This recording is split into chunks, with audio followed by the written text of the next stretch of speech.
Hey everyone, welcome to the podcast Modern Couples, What Your Therapist Never Told You.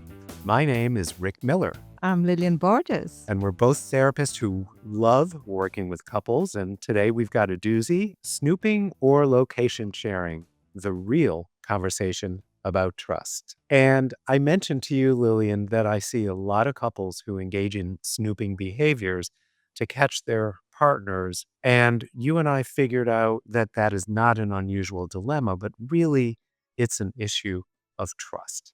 So, any thoughts about that or questions? Well, I think trust is the foundation of a relationship. If you cannot trust your partner, if you can't trust to talk to them, or if they are going to be there when you need them, it brings a lot of trepidation, a lot of unsafety in a relationship. When couples can't talk about it, bad behaviors start happening, right? You start snooping.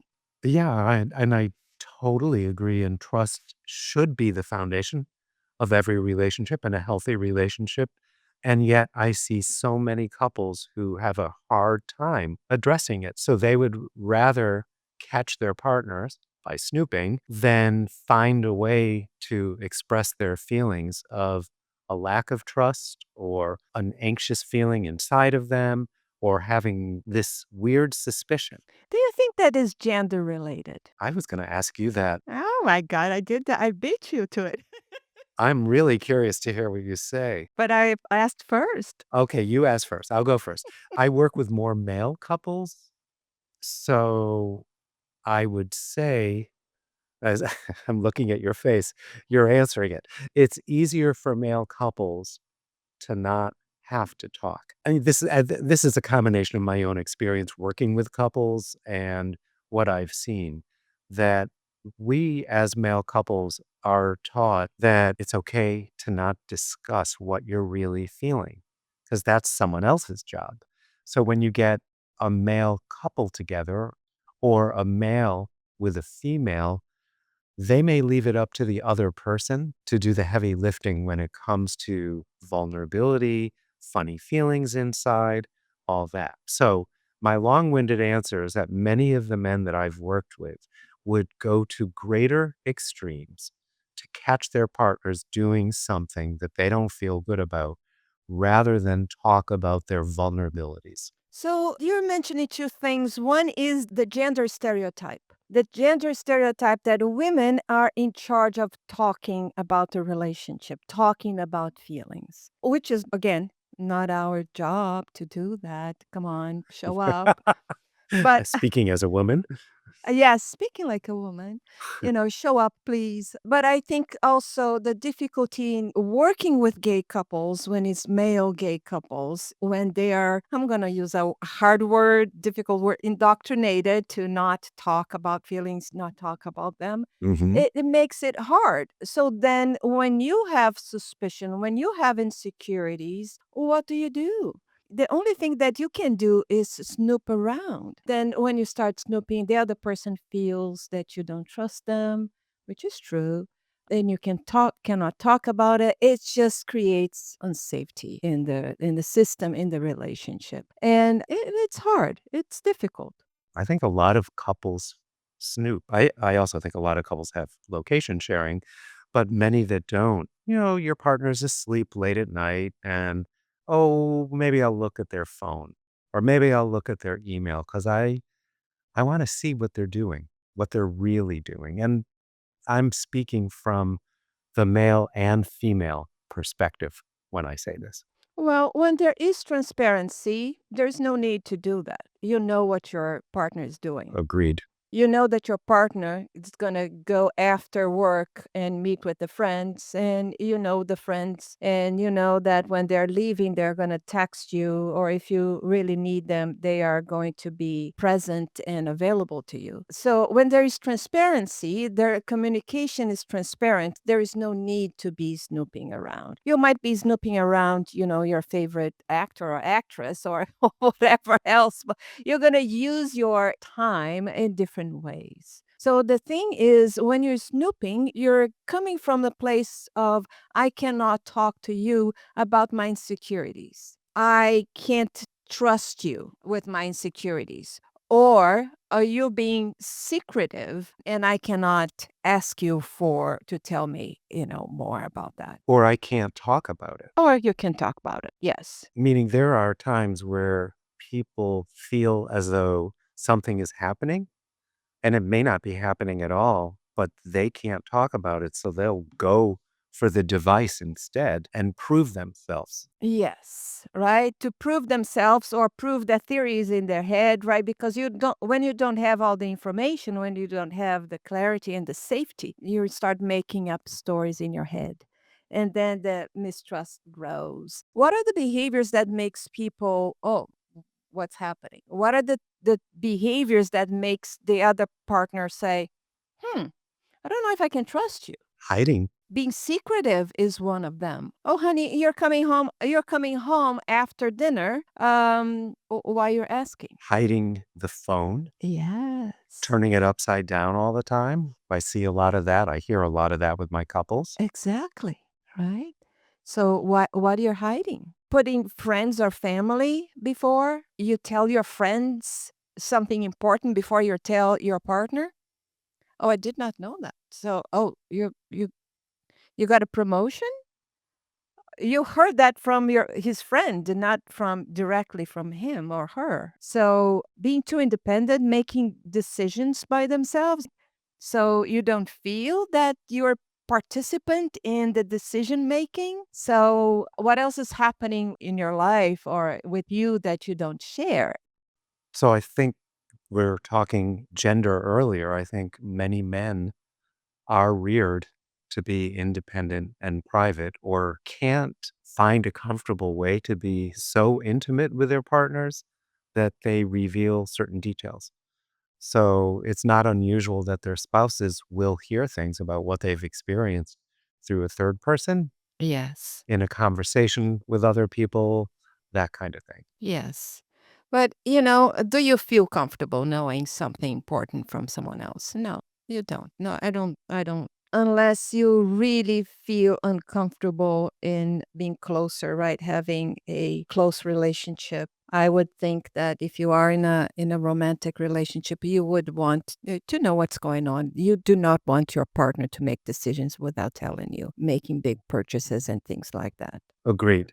Yes. What do you do when snooping comes into your therapy sessions, either as an individual or in a couple? Well, where does it come from? Is it born in the system, in the relationship that is unsafe? There is a lot of hiding, a lot of secrecy, a lot of protecting the individual in detriment to the relationship. And if that is the only game in the room, yeah, the only thing I can do is snooping. Okay, and as a therapist, what do you do? Yes. So I asked that. Is there any transparency? Do you have any policy to be transparent? Otherwise, you only have snooping and hiding. How do you let your partner know what's going on? Do you have that policy? And that's how I handled that. Taking them closer to having a transparent, to having a cooperative, to having a safe relationship. Because if you do anything that your partner don't agree, if you are in a situation that your partner feels uncomfortable, then the whole relationship is in trouble.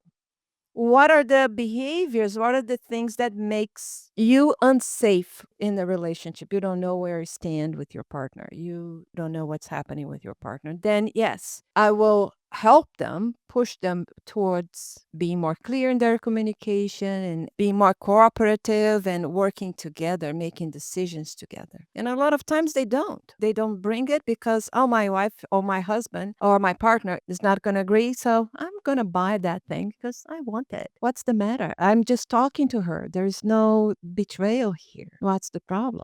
Right. So we're also talking about variations of non trusting behaviors that may lead to snooping. Yes. Someone may snoop on their spouse to see how much money they're spending rather than discussing it, as opposed to worrying about their spouse having an affair.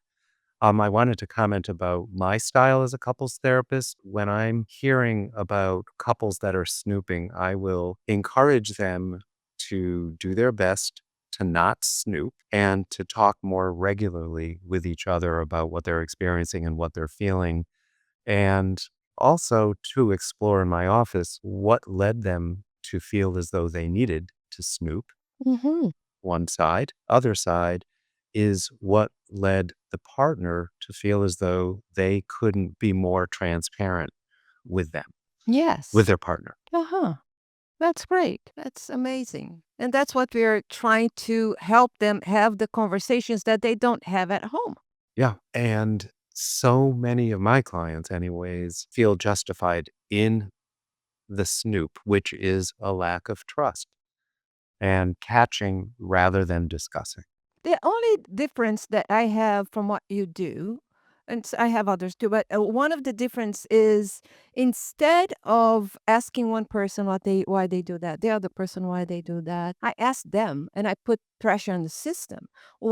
Haven't you talked about this? Or can we do this? Can you work together here in the session and come up with some ideas? Because when they do have problems is when they're not working together. They cannot communicate. So you are the architects of your relationship. Let's use the time here to build that up. And then put the pressure for them to work together because that is one of the issues. They just don't. Right. Right. Do you think that trust should be given or earned? Wow. Ooh, that's so provocative. I know. I mean, ultimately, trust should be given and earned. It's not one or the other. So, trust ought to be given as a basic foundation of a relationship that begins and grows and feels intimate and strong. Every relationship has a feeling of betrayal. Sometimes the betrayal is this relationship isn't going the way that I expected it would be, or that you, my partner, are not doing things in a way that I would want you to. Both should be happening simultaneously. But of course, I'm very curious about how you got to thinking about that question and what your own answer is. Well, so I got to thinking about that because I've seen some couples or people that says, "I don't know if I can trust you. My previous Uh huh. relationship, I couldn't trust them. Why should I trust you? So you should prove to me that I can trust you." And that starts the relationship in like with trepidation. You are right in the sense that it is given and also earned because we are always working on that. That's not like you're given and then we're done. It is something that we are all building or working on. Well, in the example that you just gave, the trauma of a previous relationship impacts the partner who doesn't trust. I wouldn't wanna be the new partner who has to fill in that slot, but it happens all the time because we all bring our experience from previous relationships into couplehood. Exactly. And how common that is that you bring your wounds, your difficulties from past relationships, whether it is from your mom and your dad or from your previous Mhm. relationships to your current one, and how to manage them in a way that it doesn't just create more of the pain and wound. And I think trust is a big thing. With trust, we are answering the question, are you going to be there for me when I need you? Well, that is saying it so sweetly and kindly. Will you be there for me when I need it? I love that. But the snooping and lack of trust that people exhibit, it's hardly ever that vulnerable. It's often more threatening. The example that you just gave made me feel a little defensive from the get go. I'm glad that the person that experienced that could vocalize it, but it was a little bit threatening. In which way? What do you mean it's threatening? What was specifically threatening? I missed that. The threat was that the partner needed to earn the trust Oh, yeah. because the previous relationship of the person that was speaking about it had been tattered.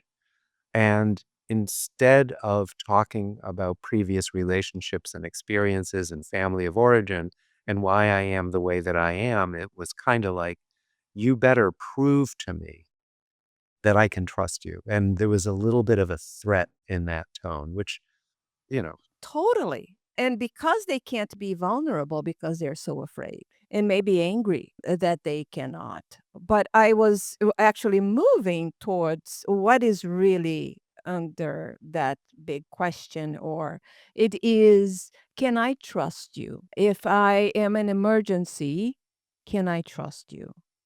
If I am getting a surgery, if I get my car crash, can I call you and you're going to be available to me in the way that I need you? Those are beautiful examples, and I work with so many couples that are there in that respect. But again, male gay couples with open relationships, in other respects, they're really worried. You came home 5 minutes late. Where were you during the lunch break when I called you and you didn't call me back? Many male couples have profiles on hookup apps and they're constantly checking to see if their partner is active or not active. So there's a lot there. So then, this is what I do when that happens. I will say, let's have conversations about those moments that you have to snoop. What was happening there? So it is after work and you don't know where your partner is, or it is when you really needed and he was not available or she was not available. So let's talk about that, how to solve that problem. What is a good time to wait until you get the response? How you're going to make sure that you see your partner sending us a distress signal. I just want to talk to you, or I really need to talk to you right now. These are two different communications. And how often do you look at your phone? So we will talk about how to solve the problem of not having my partner there. And I can help, but I will help them to have that conversation and come up with things that works for them based on the problems that they had in the past. I like the word distress signals. And Yes. if couples are able to vocalize their distress, they don't need to snoop. Exactly. But sometimes couples have a hard time saying, I need you right now, or this is really important. And they go into, you're never there for me when I asked you. Oh, well, when did you ask? Oh, yeah. So it's hard to say. So we help them to have that conversation, to be clear in what they need, or to send a distress signal. It could be, I need you right now, or I'm really stressed. And your partner knows that when they say that, oh, my partner needs. So how can I be there for them? Instead of saying, you caught me in the middle of da da da and I couldn't. And anyway. Location sharing. There are trustful ways of location sharing and distrustful ways of location sharing. And what I mean by that is we all probably know a lot of families and couples that have location sharing on their phone just as a way of checking in where someone is during the day. Are they at work? Are they at home? Are they shopping? Parents frequently use it with their kids. And I know a lot of couples who use it and enjoy it. But with distrust, with location sharing, there's a lot of checking up that one can do. And again, rather than having conversations about what the agreements are in the couple and the feelings that you're having about that, just check on the phone to see where your partner is. And what happens if your partner is around the corner from work for 20 minutes? What do you assume? What do you think? What's happening there? Sometimes it may be a trip to a store to get things. Other times it could be something else.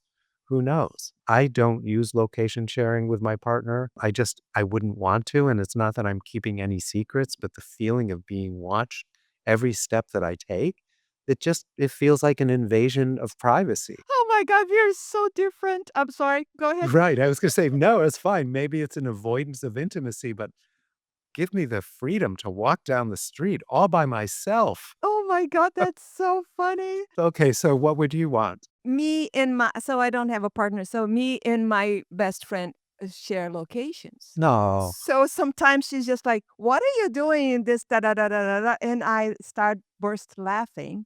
So I was on a date. It's the first time that I go on this date for, in a while. And of course she's checking where I am. So see, safety for men and women are different. Just saying. Yeah, that's a very good point. Love it. So I do feel safe when she knows where I am. And sometimes a little uncomfortable, but that's fine. I have transparency I don't feel that she is snooping me around because she doesn't trust me. It's actually to help me. Oh, come on. I love this story. You have to tell it. And the story is, so I had this date with this person, and she's just like, "You tell me in the middle, go to the restroom, just tell me that you're safe. I just want to make," and I am having a great old time. And we go to a place, and then we go to another place to dance. And I didn't check, and she was worried about me. So she knew where I was. She was, with her husband, and she said, "Do you mind if we stop and see that Lillian is safe?" Before we go home, Did they show up? they showed up, and they What saw did that you I do? I didn't see her. She saw that I was there. She took a picture and sent it to me.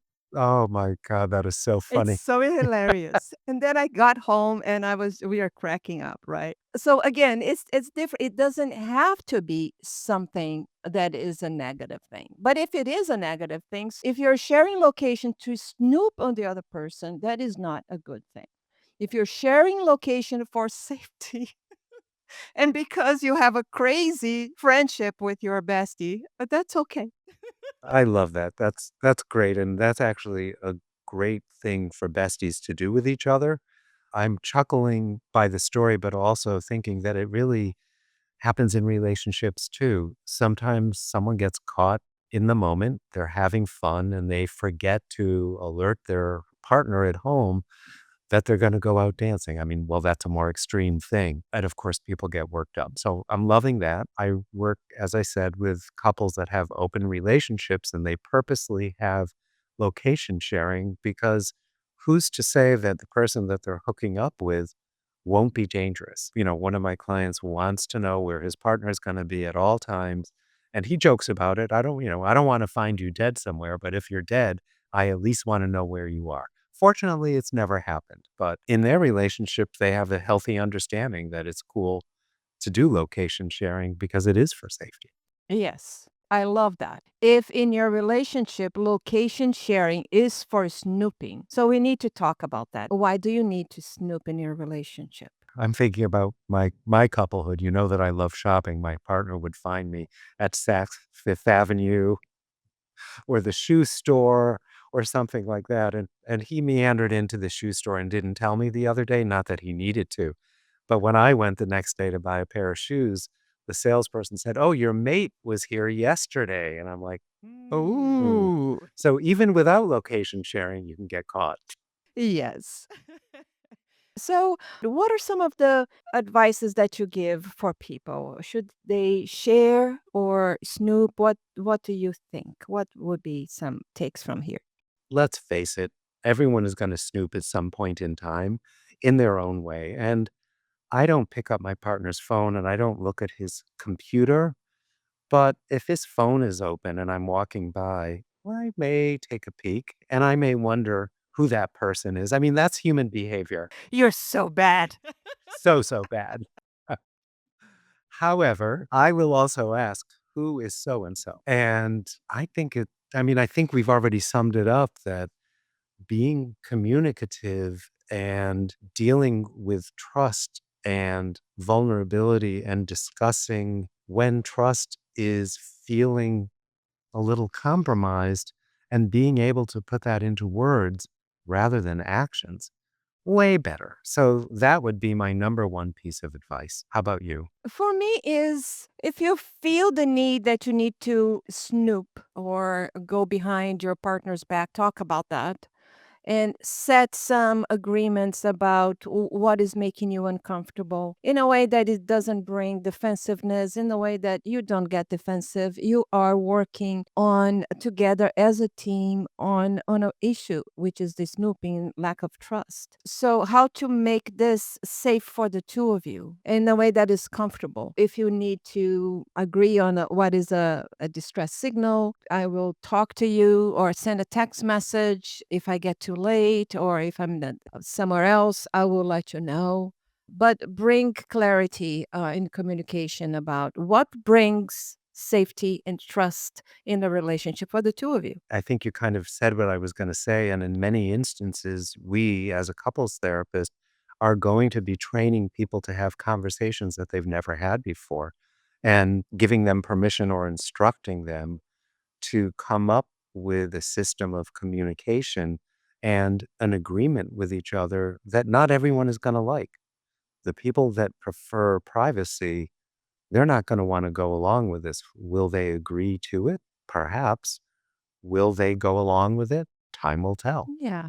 I like what you said, and it needs to be something that the two of them would agree. It is less secretive than what person prefers, and it's more open than the other person needs, and that's okay.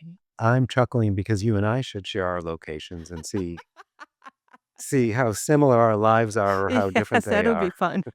Any other suggestions or ideas? No, I think that was that about the communication and finding something that feels good for the two of them. Not always the middle ground, but something that feels comfortable. I think it's a great topic and it's never going to go away and it's going to be something to keep working on. Trust. Yes, yes, Yeah. 100%. Okay. Well, that's it for today. And thanks as always for joining us for the Modern Couples, What Your Therapist Never Told You. And we'll see you next time. See you next time. Thank you, Rick. Bye bye. Bye. Thank you.